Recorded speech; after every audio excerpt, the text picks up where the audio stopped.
আলাস্কায় মার্কিন president Donald ট্রাম্পের সঙ্গে সাম্প্রতিক বৈঠকের সময় রাশিয়ার প্রেসিডেন্ট ভ্লাদিমির পুতিনের দেহরক্ষীরা অদ্ভুত এক রহস্যময় টয়লেট সুটকেস হাতে নিয়ে হাজির হয়েছেন।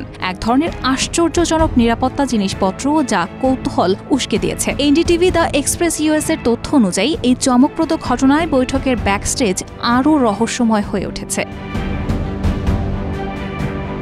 প্রতিবেদনে বলা হয়, বিদেশি শক্তিগুলো যেন পুতিনের দেহবর্জ্য সংগ্রহ করে তার স্বাস্থ্য সংক্রান্ত কোনো তথ্য জানতে না পারে, সে কারণে এই ব্যবস্থা নেওয়া হয়। বিদেশ সফরে গেলে রাশিয়ার প্রেসিডেন্টের ফেডারেল প্রোটেকশন সার্ভিসের সদস্যরা পুতিনের মলমূত্র বিশেষ ব্যাগে সংগ্রহ করে নির্দিষ্ট ব্রিফকেসে বহন করেন।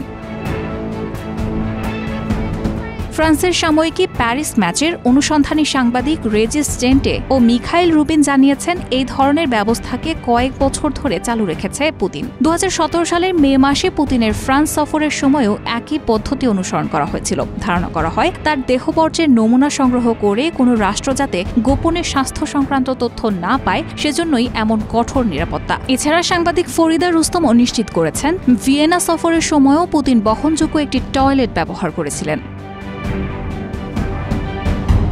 এই প্রতিবেদনগুলো এমন সময় প্রকাশিত হলো যখন পুতিনের স্বাস্থ্য নিয়ে নানা জল্পনা তীব্র হচ্ছে। সম্প্রতি মার্কিন প্রেসিডেন্ট ডোনাল্ড ট্রাম্পের সঙ্গে বৈঠকের ভিডিওতে দেখা যায় তার পায়ে তীব্র কাঁপুনি, যা থেকে গুজব ছড়ায় 72 বছর বয়সী পার্কিনসন রোগে ভুগছেন। এমনকি জল্পনা ওঠে যে তার শরীরে এক্সোস্কেলেটন ব্যবহার করা হচ্ছে।